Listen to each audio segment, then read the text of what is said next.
There's this very specific, really agonizing car ride that almost every professional has taken at least once in their life. Oh, yeah.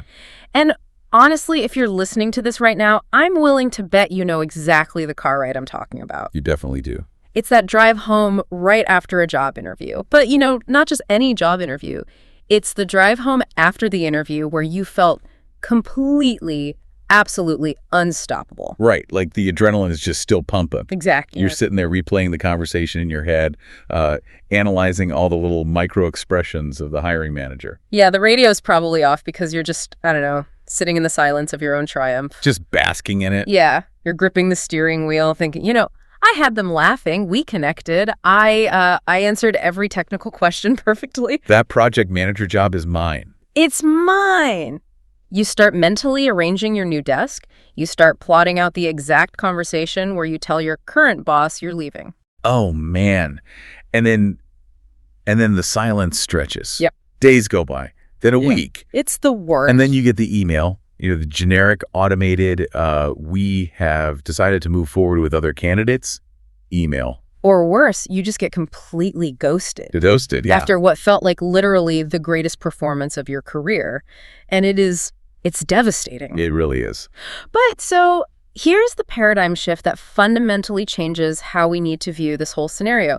You didn't lose that job because the other candidate was a better project manager than you. No, they weren't. Right. You didn't lose because they were smarter or because their track record of delivering software implementations was objectively more impressive. Not at all. They were simply better at the specific act of interviewing. Yes. And today, we are completely tearing apart the hiring playbook. Long overdue, honestly. We're doing a deep dive into some amazing insights extracted from the system for landing your next project management role. Specifically, the first installment of this series.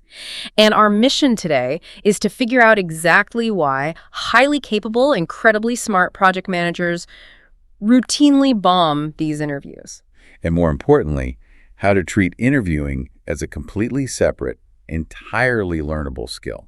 Because treating the interview like it's just, a casual conversation about your daily job, that is the invisible trap. It's a distinct performance. Right. So whether you have an interview scheduled for tomorrow morning or you're just casually mapping out your long-term career trajectory, the mechanics we're going to explore today will completely shift your baseline understanding of how hiring actually works. So let's isolate that invisible trap you just mentioned, because almost every experienced professional falls right into it before they even step into the lobby. Oh, absolutely.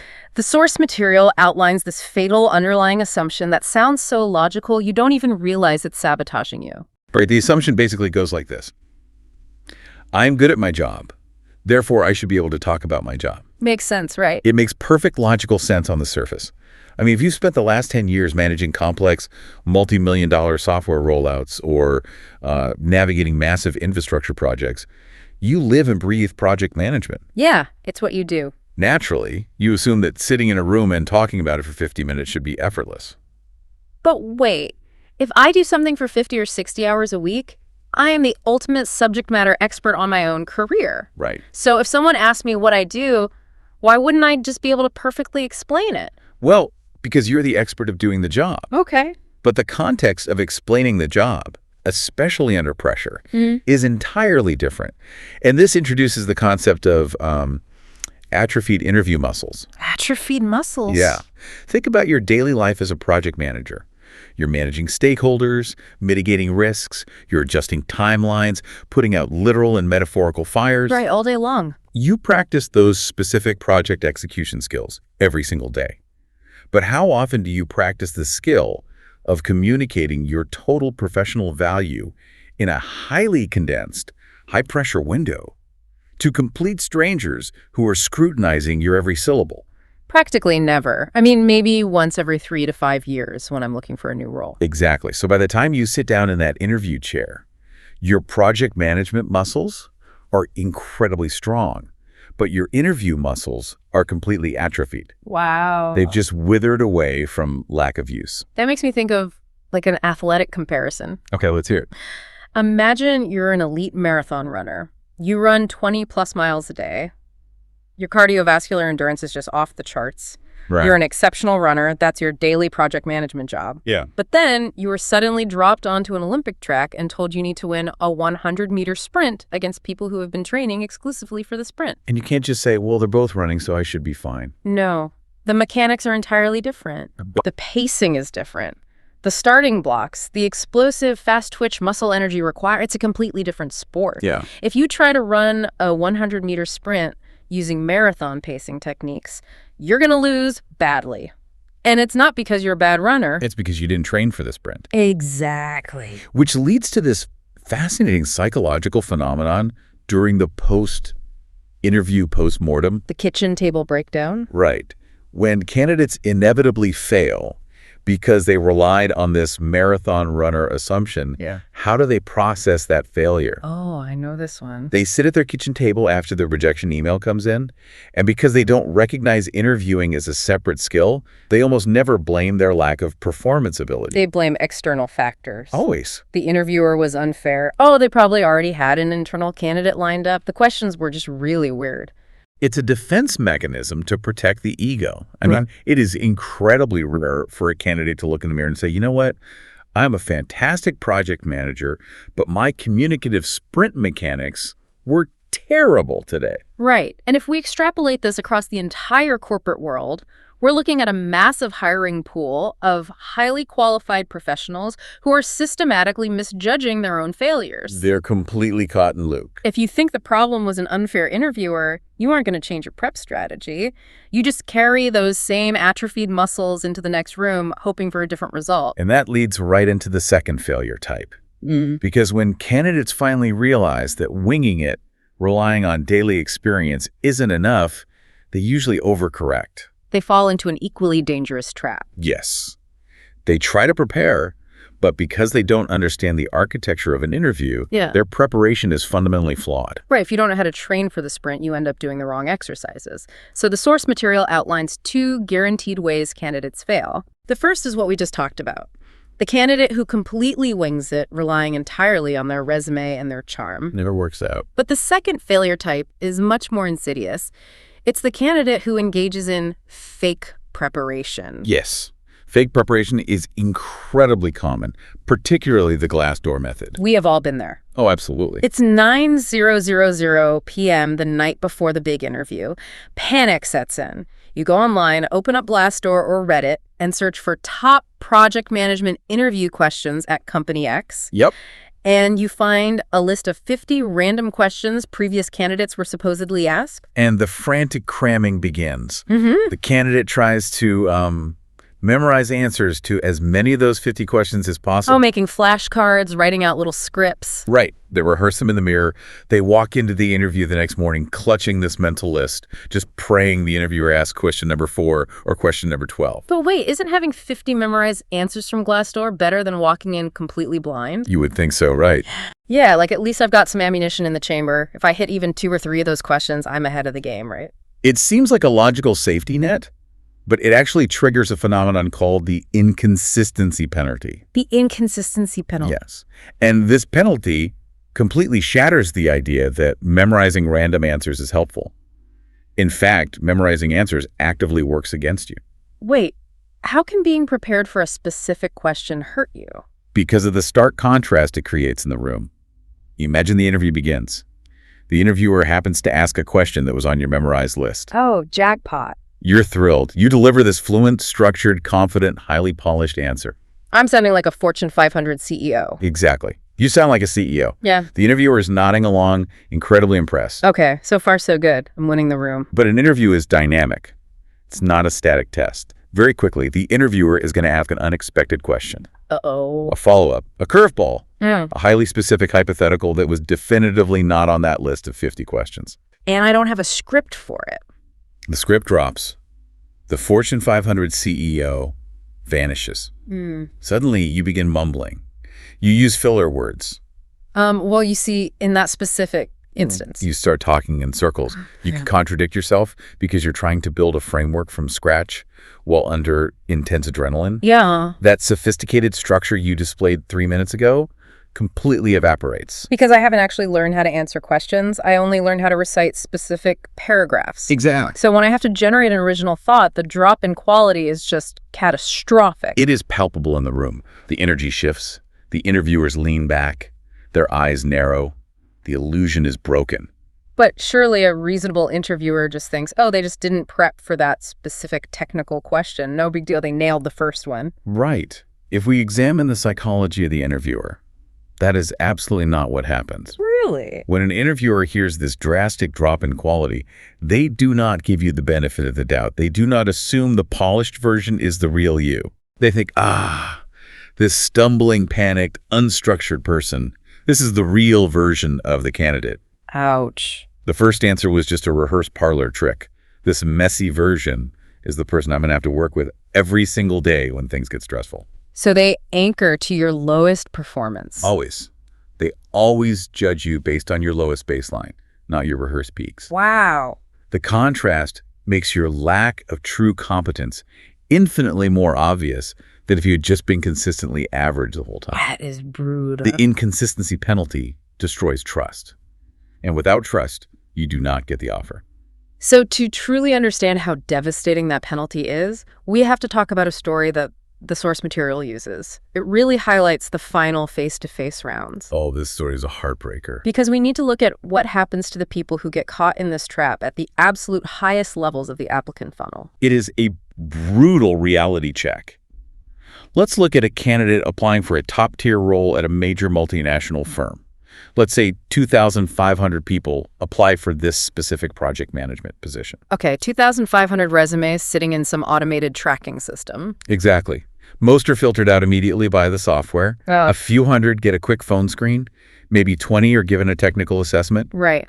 And finally, 5 people, just 5 out of 2,500, make it to the final face-to-face round. And if you're one of those 5, the company loves you. They do. Like they fly you out to their European headquarters, let's say in London or Berlin. They put you up in a beautiful hotel. They take you out to a really nice dinner the night before with the hiring manager. They are investing significant resources in you because, on paper, you are elite. The euphoria of that moment must be intoxicating. You're lying in that hotel bed in London thinking, I have made it. I am in the top 0.2% of all applicants for this incredible job. It's basically a done deal. It's a phenomenal achievement just to get in that room. Yeah. But here's the crushing reality. Yeah. You walk in the next day, you rely on your atrophied muscles, or you lean on your memorized Glassdoor list, and you get caught by the inconsistency penalty. And they give the job to one of the other 4 candidates. Yes. You come in second place out of 2,500 people. Second place. And what is the reward for coming in second place in a job interview?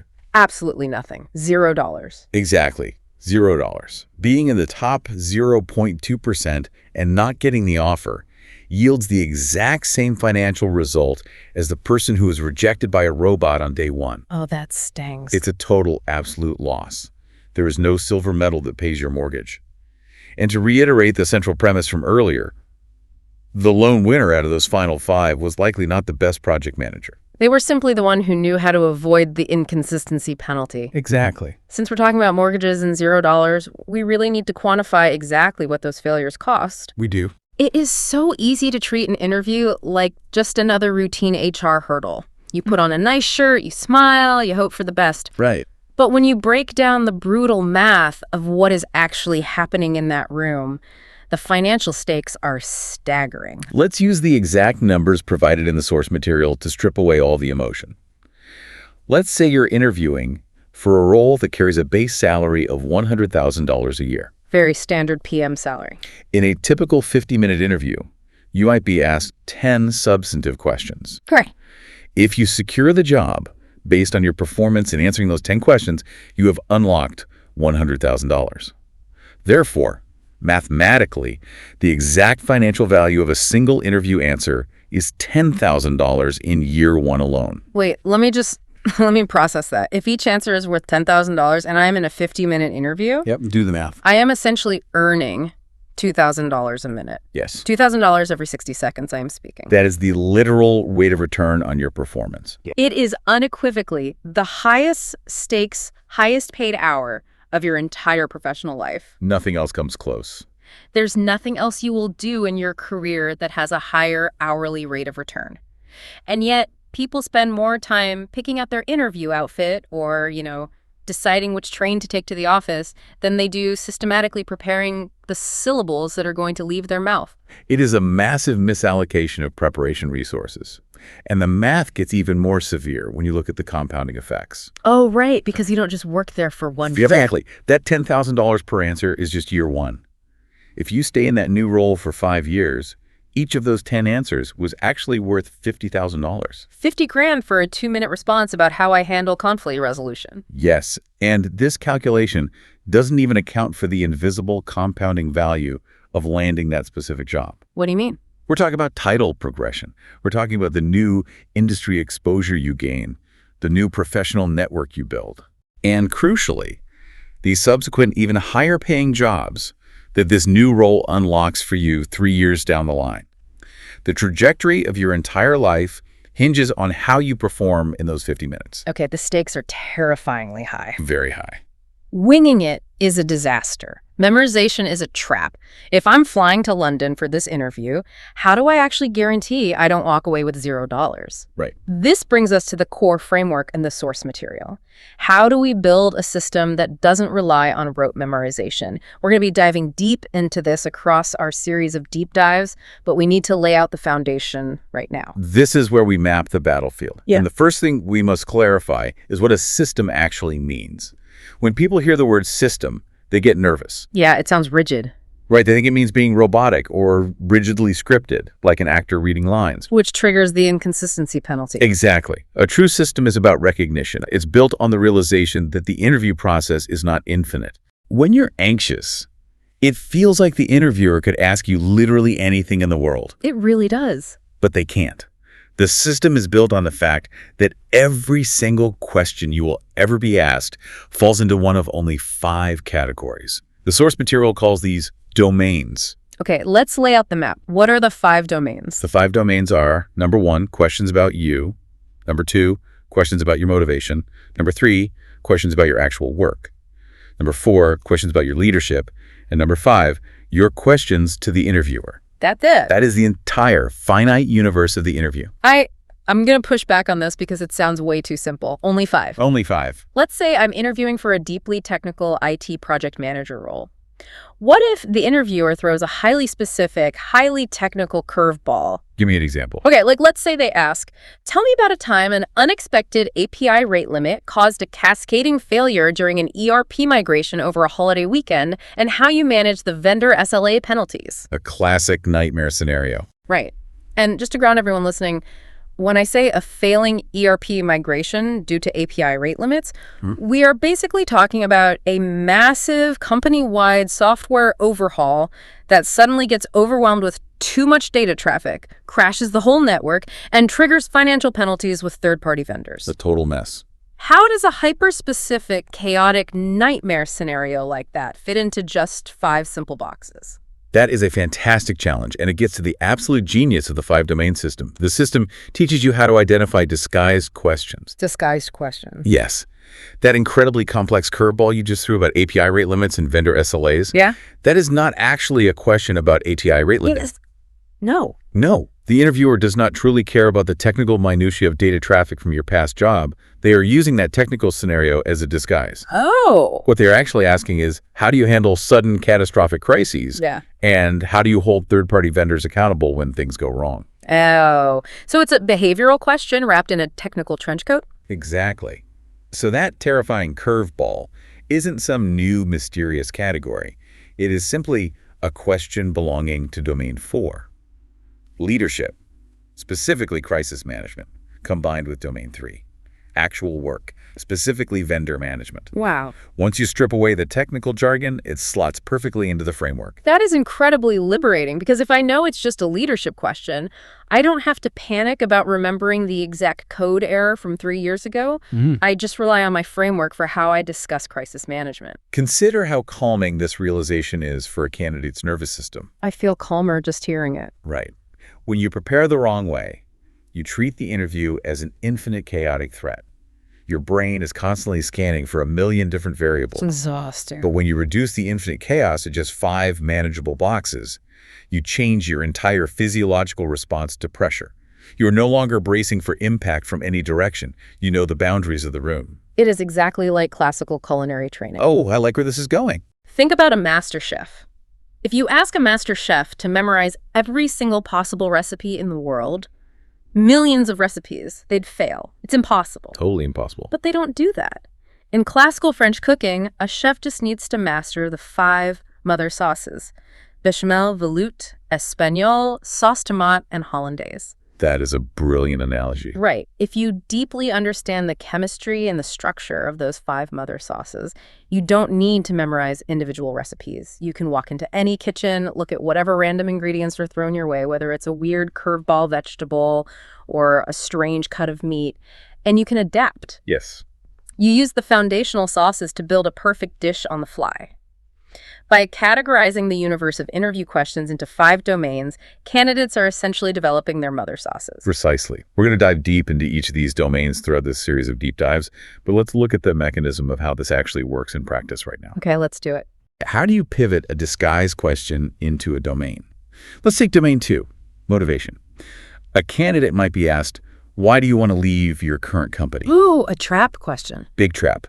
Without a framework, candidates often start venting about their terrible boss or long hours, which is an immediate red flag. Because they're just reacting to the surface of the question. Yes, but if you have prepared your mother sauce for the motivation domain, you know that the core requirement of this domain is to demonstrate forward momentum, not backward escape. Forward momentum. So your pre-planned framework is always about running toward an opportunity, not away from a problem. So even if the question is, what do you hate about your current job? Oh, You pivot. exactly. You acknowledge it briefly and pivot to the framework. I've learned a lot at my current role, but what I'm really looking for is an environment that prioritizes agile scaling, which is why your company's Q3 roadmap caught my eye.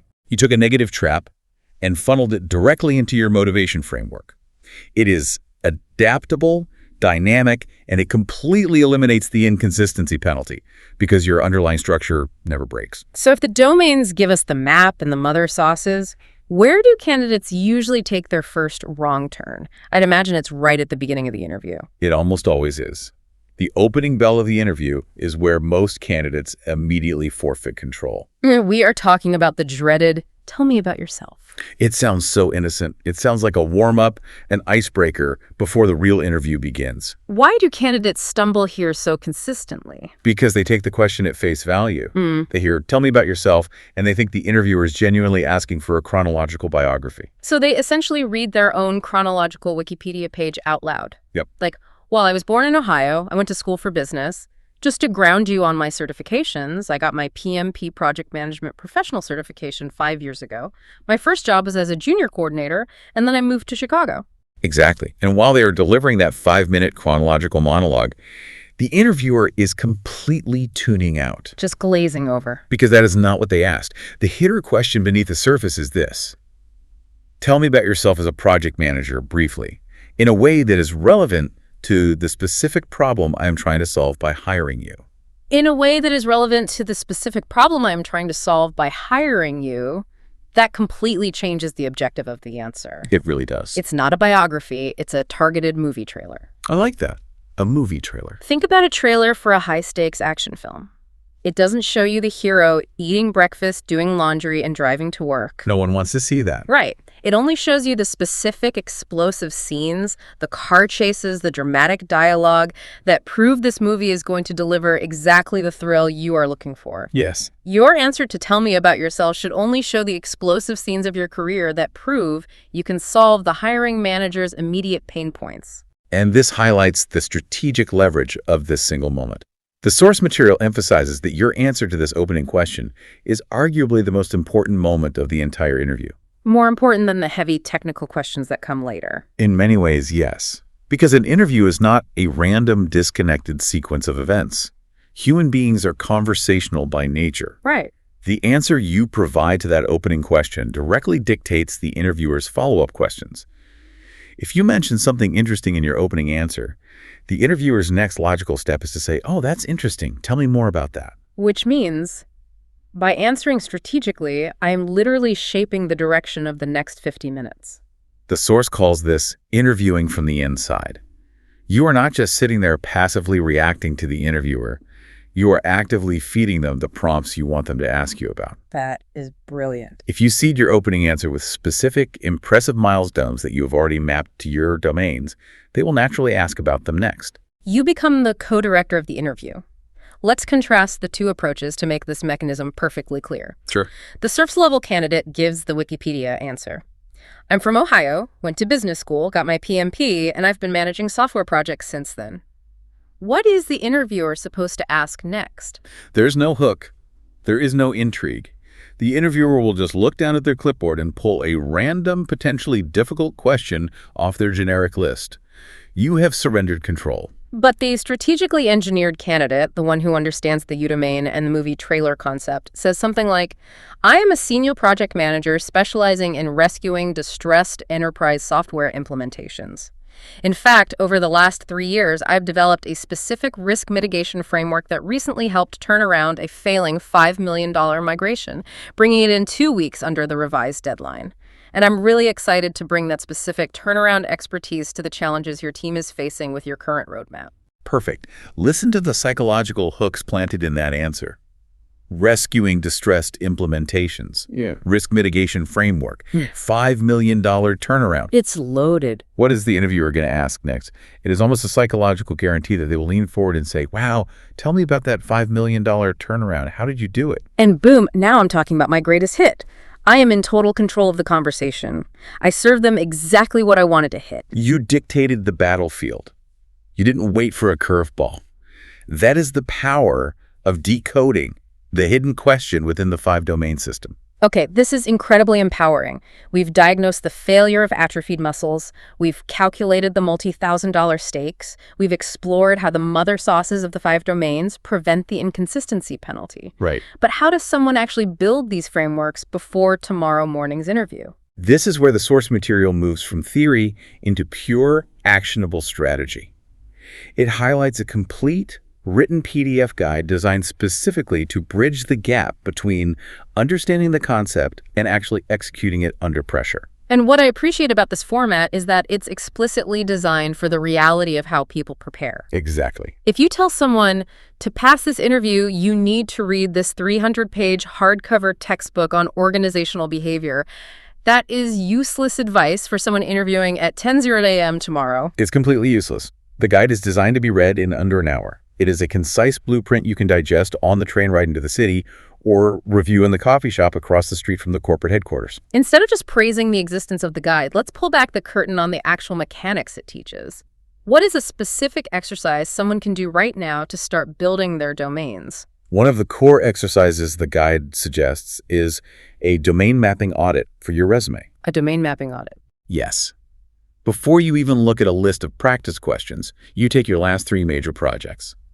For each project, you force yourself to extract one specific story that fits into the leadership domain. Perhaps a time you navigated stakeholder conflict, and one story that fits into the actual work domain, like how you managed a budget shortfall. So I am building an inventory of categorized stories. Exactly. You are preloading your mother sauces. Once you have that inventory, it doesn't matter what bizarre, convoluted question the interviewer asks. Right. You just listen for the hidden question, identify the domain, and pull the corresponding story from your audit. It's the difference between hoping you survive the room and knowing exactly how to navigate the architecture of the conversation. It changes everything. True confidence in an interview does not come from generic empty advice like, just get a good night's sleep or just be yourself. Just be yourself is terrible advice if yourself is completely unprepared for a high-stakes communicative sprint. True confidence comes from having actionable frameworks. It comes from an honest, unflinching analysis of what actually works in that room and what destroys your chances. If you're listening to this on your commute right now, I want you to remember this.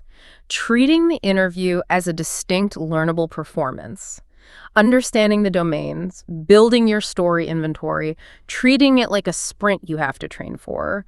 That is exactly what sets the top 0.2% who actually get the offer apart from the person sitting next to them in the lobby who is just hoping for the best. It is the defining variable between winning the $100,000 job and being the runner-up who flies home with $0. Let's bring this all together. We started with a massive paradigm shift. Your daily project management skills do not equal your interview skills. They just don't. To win, you have to stop relying on atrophied muscles. You must abandon the trap of fake preparation and suffering the inconsistency penalty when the script inevitably drops. You have to recognize the brutal math.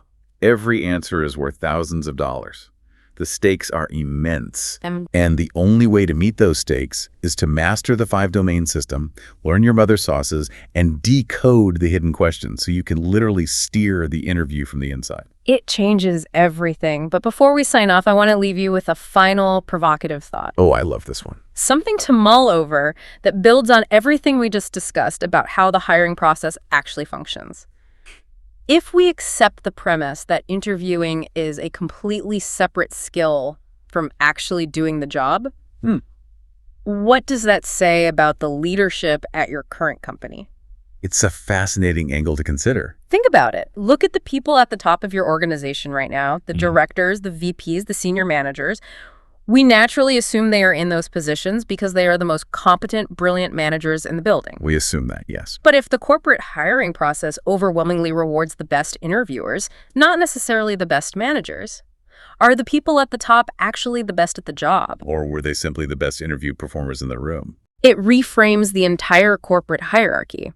And if that is true, if the people above you aren't inherently better or smarter, but just better at the specific 50-minute performance of getting hired, how should that change the way you view your own imposter syndrome? It suggests you are likely far more competent than you give yourself credit for. You probably are. You just need to learn how to play the game of the interview.